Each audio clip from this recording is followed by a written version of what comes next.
बिस्मिल्लाहिर्रहमानिर्रहीम। अस्सलाम वालेकुम नाज़रीन, आप यूट्यूब चैनल देख रहे हैं, मैं इमरान खान। नाज़रीन, इससे पहले कि वीलॉग का बाकायदा मैं आगाज़ करूँ और ख़बरें आपके सामने रखूँ, बिलावल ने एक स्टेटमेंट दिया है और ये स्टेटमेंट तो बड़ा अजीबोगरीब स्टेटमेंट है। ये अगर आप ये कहें कि इस दौर का लतीफ़ा है तो ये बात गलत नहीं होगी। 5 जुलाई के हवाले से उन्होंने स्टेटमेंट दिया और इसमें जो बिलावल ने कहा कि आएँ मिलकर आमरीयत के अंधेरों का ख़ात्मा करें, आएँ मिलकर आमरीयत के अंधेरों का ख़ात्मा करें। ये बिलावल कैसे कह सकता है भाई? बिलावल तो ये नहीं कह सकता आज के दौर में, क्योंकि ये तो आमरीयत की पैदावार और उसका रखवाला बना हुआ है। बिलावल तो अपनी सियासत को, अपनी जमात की सियासत को वहीं ले गया जहाँ पे इसके नाना जुल्फ़िकार अली भुट्टो ने आगाज़ किया था। जुल्फ़िकार अली भुट्टो ने अपनी सियासत का इख्तिताम बड़ा शानदार किया, बेनज़ीर भुट्टो ने भी अपनी सियासत का इख्तिताम बड़ा शानदार किया, लेकिन उस पार्टी को जो एक मज़ामत की पार्टी समझी जाती थी, वफामत के बादशाह आसिफ अली जरदारी ने और उसके बाद उसके बेटे ने तबाही के दहाने पर लाकर खड़ा कर दिया है। अब आमरीयत के अंधेरों का खात्मा बिलावल ने कैसे करना है, ज़रा गौर कीजिए। बिलावल की अपनी बातें जो मैं आपके सामने रखने वाला हूँ। डंडे वाली जमहूरियत, ये किसने कहा था? बिलावल ने कहा था। ब्रूट मेजॉरिटी, एक ऐसी आईनी तरमीम के लिए जिसके लिए लोगों को अगवा किया जा रहा था, किसने कहा था? बिलावल जरदारी ने कहा था। अरकान असम्बली और सेनेटर्स को अगवा किया गया, क्या इससे अंधेरों का खात्मा होगा? तमाम मुखालिफिन को बिठाकर और अगवा करके अपनी बहन को बिला मुकाबला MNA बनाना, क्या इससे अंधेरों का खात्मा होगा आमरीयत के? जाली फार्म 47 से क्या आमरीयत के अंधेरे ख़त्म होंगे? और एक बावर्दी फौजी ऑफिसर की अमरीकी सियासी क़यादत से मुलाकातों पर खुशामदी किस्म के बयानात देने से क्या आमरीयत के अंधेरों के खात्मे होंगे? एस्टेब्लिशमेंट की खुशामद में दरियाए सिंध का सौदा कर दिया इन्होंने, इससे आमरीयत के खात्मे होंगे। भारत को खुश रखने के लिए एस्टेब्लिशमेंट की ख्वाहिश पर बंदे ऑफर कर दिए इन्होंने कि भारत को बंदे देने के लिए हम तैयार हैं, भारत ताउन करे तो इससे क्या आमरीयत के अंधेरे ख़त्म होंगे? आर्मी चीफ जनरल बाजवा के हुक्म पर सियासी इकट्ठ बनाकर मुंतखब हुकूमत को गिराया, क्या इससे इन्होंने आमरीयत के अंधेरे ख़त्म करने थे? सदर इन्होंने अपना बनाया, चेयरमैन बनाया, सेनेट का चेयरमैन इन्होंने अपना बनाया और गवर्नर्स और 2 सूबों में इन्होंने हुकूमतें ली और इसके लिए एस्टेब्लिशमेंट की चाकरी की है, क्या इससे आमरीयत के अंधेरे ख़त्म होंगे? हाइब्रिड मॉडल का काबरे फ़ख्र हिस्सा बने ये, कि अब जो हाइब्रिड मॉडल है, जिसको खुद मौजूदा वज़रा खुद कहते हैं कि हाइब्रिड मॉडल पाकिस्तान में एक चल रहा है, तो ये काबिल फ़ख्र हिस्सा है बिलावल और उसकी जमात। तो ये आमरीयत ख़त्म करेंगे। इस वक्त अगर आमरीयत की गोद में बैठने की जंग चल रही है तो वो मरियम नवाज़ और बिलावल के बीच में चल रही है। जूते पॉलिश करने का अगर मुकाबला चल रहा है तो जरदारी और शहबाज शरीफ और नवाज शरीफ के बीच में चल रहा है। ये दिन रात कोशिश कर रहे हैं कि कौन इनमें से बेहतर बूट पॉलिश करता है और कौन ज़्यादा एस्टेब्लिशमेंट को खुश करके इक़्तिदार का लंबे अरसे तक हिस्सा रह सकता है, क्योंकि इन्हें इस बात का आइडिया है कि अवाम तो इनके साथ है नहीं, पब्लिक की सपोर्ट इनसे छिन गई और वो इसलिए छिन गई कि एक आदमी डट कर खड़ा हो गया। अब इनकी 2 ख्वाहिशात हैं, या तो इमरान खान जो डटा हुआ है वो सरेंडर कर दे, इमरान खान बिल्कुल वैसे ही सरेंडर कर दे जैसे इन सारों ने सरेंडर किया था, तो उससे इन्हें लगेगा कि इनकी मकबूलियत कुछ वापस आ जाएगी, या फिर इमरान खान को ऐसे ही दीवार के साथ लगाकर ये एस्टेब्लिशमेंट के जूते पॉलिश करके इसी तरह अपने इक़्तिदार को तूल देते रहें। 2 इनके पास रास्ते हैं, तीसरा रास्ता इनके पास कोई नहीं है। और जिस इमरान खान को ये झुकाना चाहते हैं उसके 700 दिन मुकम्मल हो गए जेल में, 700 डेज, और ये मुश्किल तरीन जेल है जो इमरान खान ने काटी है। इमरान खान के बदतरीन मुखालिफिन कह रहे हैं कि जी हमने सोचा भी नहीं था कि ये आदमी इस तरह डट जाएगा, इतनी मजबूती के साथ जेल काटेगा, ये इतना बहादुर और दलेर निकलेगा, हमने कभी सोचा भी नहीं था। ये इमरान खान के बदतरीन मुखालिफिन कह रहे हैं ना, कोई और तो नहीं कह रहा। यानी वो अपने लीडर के लिए ऐसा क्लेम नहीं कर सकते, जरदारी के लिए, नवाज शरीफ के लिए, जैसी जेल इमरान खान ने काट ली है। ये 700 दिन की मुश्किल तरीन जेल है, किसी और लीडर ने नहीं काटी है ऐसी। और ये जो लोग जेलें काट कर आए हुए ना, इनको इस बात का आइडिया हो गया है कि जब 2 साल मुकम्मल हो जाते हैं ना, तो उसके बाद 20 साल भी मुकम्मल हो जाते हैं, फिर उस बंदे को फ़र्क नहीं पड़ता। जितना वक्त गुजरता है उस आदमी को तोड़ना उतना मुश्किल हो जाता है। मैंने इनको मिलिट्री एस्टेब्लिशमेंट को उस वक्त जब मैं इनकी कैद में था, इनको समझाया था कि यू हैव 15 डेज, 15 दिनों के अंदर जाओ और जाकर इमरान खान साहब से मामला अपना तय करो, वो आपको बेइज्जत नहीं होने देगा, वो कोई रास्ता निकाल कर आपको देगा मुल्क के लिए, तो आप जाके उससे मिल लें। तो उस वक्त इनके दिमाग के ऊपर ये खुन्नास सवार था कि जनाब हम ये कर देंगे तो वो कर देंगे, तो वो नशा करता है तो वो पैरों में गिरेगा। मैंने कहा नहीं होगा ऐसा, वो एडजस्ट हो जाएगा। फिर इमरान खान हमने देखा एडजस्ट हो गया, और इमरान खान ने एक जेल से दूसरी जेल में जाने से इसलिए इनकार किया था अटक से अडयाला में कि इमरान खान ने स्टेटमेंट दिया था कि मैं एडजस्ट हो गया हूं, मुझे ना छेड़ो। अब वो आदमी पूरी तरह एडजस्ट हो गया, अब उसे आज़ादी चाहिए, उसे कैद से रिहाई नहीं चाहिए। रिहाई में और आज़ादी में बहुत फ़र्क है। मैं जब कैद में था ना तो मैं अपने रब से इज्जत वाली आज़ादी मांगता था, रिहाई नहीं मांगता था कि मुझे आज़ादी के साथ बोलने की तौफीक दे। मैं आज भी बोल रहा हूं, देखे मेरे रब ने मेरा दिमाग आज़ाद रखा। इमरान खान को रिहाई नहीं चाहिए, इमरान खान को आज़ादी चाहिए। वो आज़ादी मांग रहा है और वो ये कहता है कि अगर मुझे कैद रखना है तो मैं इसके लिए राज़ी हूँ, लेकिन गुलामी में मैं नहीं रह सकता, गुलामी में नहीं रहूँगा। अब इमरान खान साहब को जेल में डालने वाले इस लेवल की जेल क्या काट सकते हैं? मैं सच बताऊं तो एस्टेब्लिशमेंट के जो करता धरता है सारे, या जितने भी मौजूदा लोग हैं, वे सारे रल के भी नहीं कर सकते। ये 7 दिन की जेल ऐसी नहीं काट सकते जैसी इमरान खान साहब ने 700 दिन की काट ली है। अभी भी होश के नाखून लें, इमरान खान से जाकर माफ़ी मांगें। पाकिस्तान के हालात जो है वो ख़राब होते जा रहे हैं। वज़ीरिस्तान के बाद खैबर में लोग निकले, वहाँ पे एक जरगा हुआ है, बहुत बड़ी तादाद में लोग इकट्ठे हुए, तस्वीर मेरे सामने मौजूद हैं। और मैं इन्हें देख रहा था कि ना सिर्फ इससे पहले यही मनाजिर हमने देखे वज़ीरिस्तान में, अब उसी तरह के मनाजिर हम खैबर में देख रहे हैं। लोग ड्रोन हमलों के खिलाफ बाहर आ गए हैं, लोग मुमकिन फौजी ऑपरेशन के खिलाफ निकल आए हैं, और लोगों को इस बात का आइडिया भी हो गया है कि फाटा को वापस अगर वफाक ले गया तो वो बड़ी तबाही फेरेगा, क्योंकि जो वफाक में जमातें बैठी हुई हैं वो तो जमातें ही नहीं है, उनके पास तो यहाँ का मैंडेट ही नहीं है, तो वो जमातें तो कर देगी एस्टेब्लिशमेंट के हवाले। और पाकिस्तान में जो भी चीज़ एस्टेब्लिशमेंट के हवाले हुई है उस चीज़ का बेड़ा गर्क ही हुआ है, उसका बचा कुछ नहीं। लिहाजा वहाँ पे भी मुमकिन फौजी ऑपरेशन के खिलाफ लोग निकल आए। और लोगों का कहना बड़ा सादा है, लोग एक ही बात कहते हैं, जनाब हमारे यहाँ पे मादनियात हैं, हमारे यहाँ पे कुदरती वसाइल हैं, उसके ऊपर पाकिस्तान की एस्टेब्लिशमेंट की और आलमी एस्टेब्लिशमेंट की नज़र है, तो इसलिए हमारे यहाँ पे दहशतगर्दी पहले भिजवाई जाती है, फिर ऑपरेशन करवाए जाते हैं, और इस बुनियाद के ऊपर हमें दीवार के साथ लगाया जाता है। ये वहाँ के लोगों का मौक़िफ़ है। मंजूर पश्तीन से पूछे, वो आपको यही बात बताएगा। खैबर पख्तूनख्वा के बहुत सारे अरकान असम्बली हैं जो इन इलाकों से ताल्लुक़ रखते हैं, उनसे पूछे, वो आपको यही बात बताएंगे। जो मकामी लोग हैं उनसे आप पूछें। मुझे इस्लामाबाद हाई कोर्ट में एक लॉयर मुझे आकर मिले, उनका ताल्लुक़ भी एक एजेंसी से था। एजेंसी मीन्स ये जो एजेंसीज वाले एरिया हैं, फाटा से था। उन्होंने मुझे आकर कहा, जी हमारे इलाके में जो सबसे बड़ा हमारा दुश्मन है ना इमरान भाई, मैं आपको वो दिखाना चाहता हूँ। मैंने कहा जी दिखाएं दुश्मन। तो उन्होंने मुझे एक थैली दिखाई, उसके अंदर कुछ पत्थर और कुछ चीज़ें पड़ी हुई थी। उन्होंने कहा जी ये हमारा दुश्मन है, ये दुश्मन है हमारा।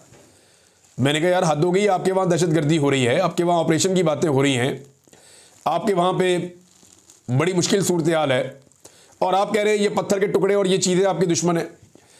उन्होंने कहा जी ये वो मिनरल्स हैं जो हमारे इलाके से निकलते हैं और ये हैं हमारे दुश्मन। जब ये हमारे इलाके से निकलते हैं ना तो इन पे कब्जा करने के लिए एस्टेब्लिशमेंट जो है वो पर तोड़ती है,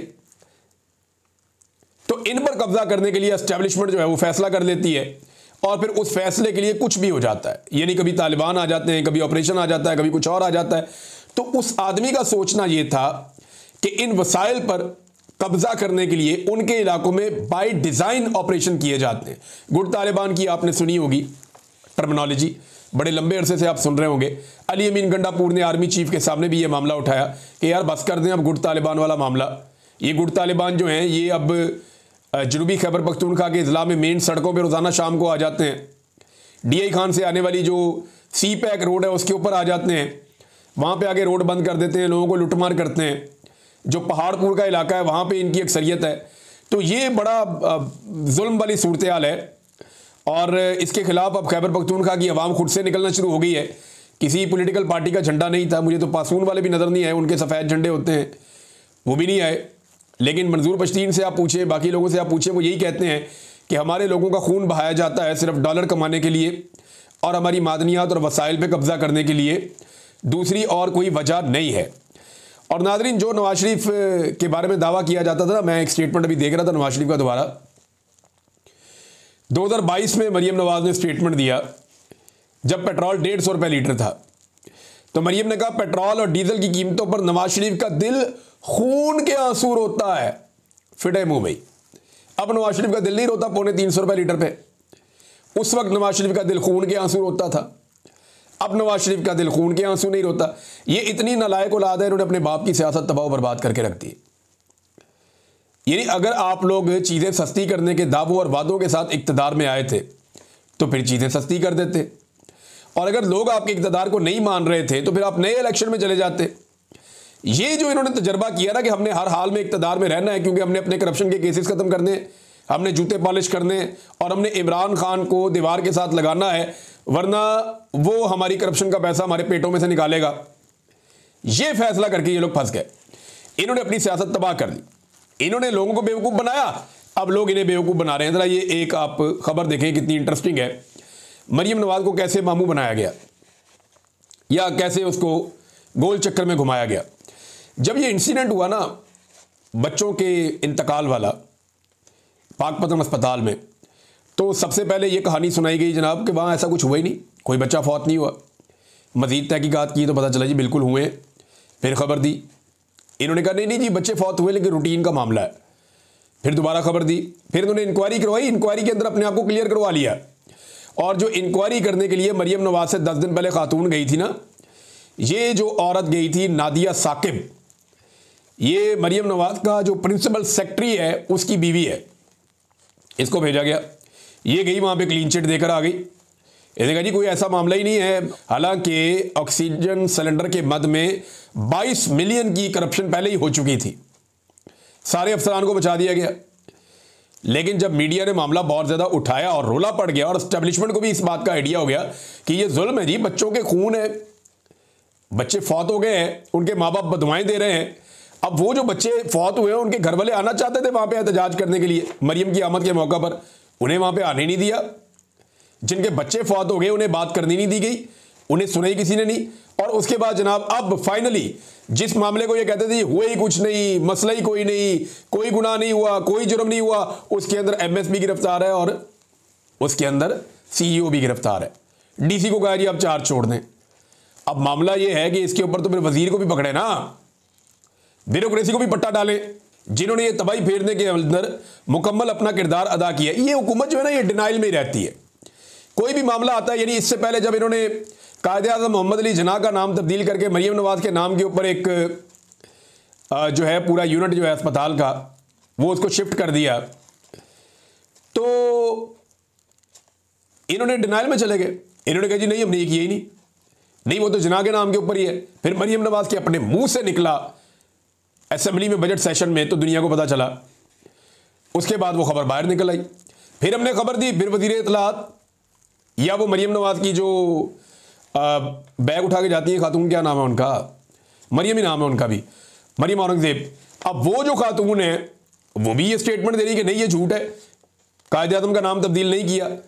तो बिल आखिर जब खबर पक्की हो गई और सामने आ गई कि कायदे-ए-आज़म का नाम तब्दील किया है और मरियम ने अपना नाम रखा है, तो उसके बाद से अब तक इन्होंने एक दफ़ा भी कौम से माफ़ी नहीं मांगी। ये फ्रॉडियर नौसरबाज हर चीज़ पे डिनाइल में जाते हैं, नहीं हमने नहीं किया। छोटा बच्चा होता है ना, आप कोई भी चीज़ टूट जाए आप सामने आ जाए नहीं मैंने नहीं किया, तो ये बिल्कुल छोटे बच्चों वाला चाइल्डिश एटीट्यूड है। और वो भी डरे हुए बच्चे जिनका कोई कॉन्फिडेंस नहीं होता, इनका उस किस्म का एटीट्यूड है। नाज़रीन, पाकिस्तान को डिफ़ॉल्ट के करीब कौन लेकर आया? एक तो बार बार ये कहते हैं ना, ये बार बार बयानियां बनाते हैं, इसको ज़रा ज़हन में रखिएगा, ये क्लिप बेशक काट के रख लीजिएगा, जब कोई बोले तो उसके मुंह पे मारिएगा कि जनाब पाकिस्तान को डिफ़ॉल्ट में जनाब बचाया इस हुकूमत ने और मुल्क डिफ़ॉल्ट होने वाला था, बड़ी मुश्किल से डिफ़ॉल्ट होते हुए मुल्क को जनाब बचाया और बचाने में बड़ा अहम किरदार अदा किया नवाज शरीफ ने, ये वो ये कहानी सुनाते हैं। हकीकत क्या है ज़रा ये देख लीजिए आप। इमरान खान जब हुकूमत में थे, जब अदम एतमाद की तहरीक लाई गई थी, तो उस वक्त जो डॉलर का रेट था, एक्सचेंज रेट, वो लगभग 175 रुपये फ़ी डॉलर था और स्टेट बैंक के पास 16 अरब रुपए के ज़खायर मौजूद थे। लेकिन रजीम चेंज के बाद एस्टेब्लिशमेंट और आने वाली हुकूमत कंट्रोल करने में नाकाम रही और अपनी हुकूमत को कायम रखने के लिए इन्होंने अंधाधुंध गलत किस्म के मंसूबों में पैसा भी डाला। उसके नतीजे में हुआ क्या, PMLN के दौर में ज़खायर पहुँच गए 3 अरब से भी नीचे। ये मोहम्मद ज़ुबैर कह रहे हैं और नेशनल TV पे बैठ के इन्होंने मारिया मेमन साहिबा को ये इंटरव्यू दिया है कि 3 अरब से नीचे चले गए और ये तबाही फेरी पीएमएल-एन ने और पीपल्स पार्टी ने, पीडीएम की सरकार ने मिलकर पाकिस्तान की चलती हुई मैशत को बर्बाद किया। तो इमरान खान डिफॉल्ट नहीं कर रहा था, इमरान खान ने मुल्क संभाला हुआ था। जब ये मुल्क के हुक्मरान बने तो 1 साल के अंदर इन्होंने पाकिस्तान को डिफॉल्ट पे पहुंचा दिया, बेड़ा गर्क कर दिया। ख्वाजा आसिफ ने यह कह दिया कि पाकिस्तान डिफॉल्ट हो नहीं रहा, पाकिस्तान डिफॉल्ट हो चुका है। इन्होंने तस्लीम कर दिया सारा, इन्होंने हार मान ली थी। लेकिन उसके बाद क्या हुआ? उसके बाद यह हुआ कि इन्होंने वो सारा बोझ शिफ्ट कर दिया अवाम के ऊपर।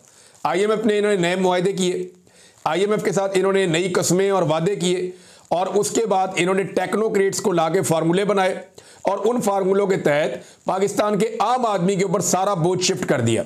बिजली महंगी, पेट्रोल महंगा, खाने पीने की चीज़ें महंगी, तमाम सब्सिडीज ख़त्म, गरीब आदमी के तमाम मंसूबे ख़त्म, बड़े बड़े तरक्याती प्रोजेक्ट ख़त्म, हर चीज़ ख़त्म करके बेड़ा ही गर्क करने के बाद, मुल्क की इकॉनमी का मुकम्मल पट्टा बिठाने के बाद, आम आदमी का खून निचोड़ के इन्होंने वो पैसा इकट्ठा किया और दिखाया दुनिया को कि हम डिफॉल्ट से बच गए। ये इन्होंने किया। पहले अच्छे खासे चलते हुए मुल्क को डिफॉल्ट तक लेकर गए, फिर उस डिफॉल्ट को या उससे बचने के लिए आम आदमी को डिफॉल्ट कर दिया। पाकिस्तान के आम आदमी का पाकिस्तान के इन्होंने दिवालिया निकाल दिया। ये इन्होंने पाकिस्तानियों के साथ किया है। और खुद पसंदी की इंतहा आप ये देखें कि ये मुहर्रमुल हराम के जुलूस चल रहे हैं। पानी की बोतलों पे इनकी अपनी मोहर है, खाने के डब्बों पे इनकी अपनी शक्लें चिपकी हुई हैं, हर चीज़ के ऊपर, हर जगह के ऊपर इन्होंने अपना फोटो चिपकाया हुआ है। और मरियम नवाज अपनी तशहीर के अंदर ज़हनी मरीज बन चुकी हैं। यानी कोई इतना पागल कैसे हो सकता है या इतना ज़हनी मरीज कैसे हो सकता है कि वो ये तक कह दे कि मैं जिस तरफ देखूं मुझे मेरी शक्ल नजर आनी चाहिए, मैं जिस तरफ देखूं मुझे नजर आना चाहिए कि मैं हर जगह पे दिखाई दूं। मुल्क को इन्होंने नादरीन पहुंचा दिया डिफॉल्ट के किनारे पे। और ये खबर आप देखिए, ये खबर देखने के बाद आपको और ज़्यादा जो है वो इनके ऊपर प्यार आएगा कि इनकी हरकतें आप चेक करें कि स्पीकर अयाज सादिक साहब और चेयरमैन सेनेट ने 85 लाख रुपए तनख्वाह वसूल कर ली। यानी तनख्वाहों में जो इन्होंने इजाफा किया था, ये नुरा कुश्ती आपस में कर रहे थे। ख्वाजा आसिफ कोई स्टेटमेंट देता था, कोई इधर से कोई उधर से, वो 85 लाख रुपए तनख्वाहें इनके बैंक अकाउंटों में आ गई। हालांकि इससे पहले ये स्पीकर ने कहा था जी मामला हम वज़ीर आज़म पे छोड़ते हैं। तो ये मामला वज़ीर आज़म पे एक दिन पहले उन्होंने छोड़ा था। 6 महीने की तनख्वाहें इनको यानी और इजाफा किया भी पीछे से। यानी सरकारी मुलाजिम बेचारा जो गरीब होता है उसकी तनख्वाह में इजाफा करते हैं, 10% इजाफा करने के बाद इजाफा अगले महीने से होता है। लेकिन यहाँ पे जो इन्होंने इजाफे किए अपनी तनख्वाहों में वो जनवरी से कर दिए कि पिछले 6 महीने के भी पैसे हमारे अकाउंटों में डालो। तो 85 लाख रुपए इन्होंने अपने अकाउंटों में डाल दिया। ये है इनकी तरजीहात और ये है इनका पाकिस्तान चलाने का तरीका। नाज़रीन, पाकिस्तान में सरकारी स्कूलों की क्या सूरत हाल है उसके बारे में भी एक रिपोर्ट आ गई है। पंजाब के जो सरकारी स्कूल हैं उनमें 18 लाख बच्चों की जाली इनरोलमेंट हुई है। यानी वो बच्चे किसी स्कूल में नहीं जाते, किसी स्कूल में नहीं पढ़ते, लेकिन उनका इंदराज किया गया कि ये बच्चे स्कूल के अंदर आ रहे हैं और उनका बजट जो है वो इस्तेमाल किया जा रहा है। यानी हर 5 में से 1 बच्चा स्कूल नहीं आता, लेकिन वो कागज़ों में स्कूल आता है। तो सिंध के अंदर तो घोस्ट स्कूल थे ना, पंजाब के अंदर घोस्ट तालिबे इल्म है और ये तालिबे इल्म कभी तालीम हासिल करने नहीं आते, लेकिन कागज़ों के अंदर इनका इंदराज करके इनके हिस्से का बजट खाया जाता है। और ये मामला लगातार हो रहा है। यानी 20% स्टूडेंट ऐसे हैं जो स्कूलों में नहीं आते, लेकिन उनका स्कूलों में इंदराज होता है। ये 2 नंबरी पाकिस्तान के अंदर हो रही है और ख़ासतौर पे पंजाब में हो रही है। नाज़रीन, एक अजीबोगरीब वाक़या हुआ है और इसके हवाले से जब मैंने मुझे वाक़या इसलिए भी बड़ा अजीब लगा कि मैंने एक इंडियन मूवी देखी थी, उसका नाम था गब्बर। उस मूवी में एक उन्होंने सीन उन्होंने फिल्माया कि कोई शख्स एक सरकारी अस्पताल में मर जाता है और वहाँ से वो उसकी डेड बॉडी उठाते हैं और उठा के उसको प्राइवेट अस्पताल में ले जाते हैं। प्राइवेट अस्पताल वाले कहते हैं हाँ ये तो अभी जिंदा है, वो फ़ौरन उसका इलाज शुरू कर देते हैं मुर्दे का ही, और वो पैसे लेते रहते हैं, दवाइयाँ लेते रहते हैं, पैसे लेते रहते हैं, दवाइयाँ लेते रहते हैं। जब वो बॉडी जो है उसकी वो डीकम्पोज होना शुरू होती है, जब उसमें स्मेल आना शुरू होती है, तो फिर वो आपस में मशवरा करते हैं ठीक है हमने काफ़ी पैसा इनसे ठग लिया है, लिहाजा अब हम इनको इनकी डेड बॉडी वापस दे देते हैं और इनको ये कह देते हैं कि जनाब आपका बंदा मर गया। ये मैंने फिल्म में देखा ना, तो मैं ये सोच रहा था कि ये तो फ्रॉड है, ऐसा कैसे हो सकता है। रियल लाइफ में ये पॉसिबल ही नहीं है, ये मुमकिन नहीं है कि ऐसा कभी हो पाए, हो ही नहीं सकता। अब जनाब ये कौमी असम्बली की ज़ैली कमेटी बराए सेहत में एक इंकशाफ हुआ है। यानी जो इंडिया ने फिल्म बनाई थी, जो मुझे लग रहा था कि एग्जैजरेटेड है, ऐसा हो ही नहीं सकता, मुबालगा राई से काम ले रहे हैं, वो पाकिस्तान में हो गया। कौमी असम्बली की जो ज़ैली कमेटी बराए सेहत है, वो ये बताती है कि पिम्स में बंदे की मौत हुई, निजी अस्पताल ने मुर्दे को 7 दिन तक अपने पास रखा और हर दिन 1 लाख रुपया वसूल किया, 7 लाख रुपया ले लिया। ये है पाकिस्तान के अंदर निज़ाम सेहत, जहां अकाउंटेबिलिटी ना हो, जहां अदालतें काम ना करती हों, जहां जजेस कंप्रोमाइज्ड हों, जहां पे सिर्फ एक सियासी जमात को कुचलने के लिए एस्टेब्लिशमेंट तमाम इदारों को उनकी एड़ी चोटी का जोर लगाने के लिए मजबूर कर दे, वहां पे फिर रूल ऑफ लॉ की ये सूरत हाल होती है। इन्हें खौफ ही नहीं था, इन्हें अल्लाह का खौफ तो है नहीं, लेकिन इन्हें कानून का भी खौफ नहीं था कि यहां पे इनकी पकड़ हो जाएगी। रोजाना 7 दिन तक मुर्दे को अपने पास रखा, रोजाना 1 लाख वसूल करते रहे। और मैं ये नहीं कह रहा, मैं ये कह रहा हूं ज़ैली कमेटी है सेहत की, कौमी असम्बली की, जिसके अंदर ये इंकशाफ हुआ है। और उन्होंने ये बताया कि निजी अस्पताल ने 7 रोज तक एक्सपायर मरीज को रखा अपने पास और यौमिया 1 लाख रुपया वसूल किया। और ये ज़ैली कमेटी है, डॉक्टर अमजद की ज़ेरे सदारत इसका इजलास हुआ और उसके अंदर ये इंकशाफ हुआ है। इसकी मज़ीद तहकीकात करते हैं, पता करते हैं कि ये केस क्या था, किस तरह था, और मैं कोशिश करूंगा मज़ीद तफसीलात आपके सामने लाऊंगा। अब तक के लिए इतने, अपना ख्याल रखिएगा, अपने चैनल का भी। अल्लाह हाफ़िज़।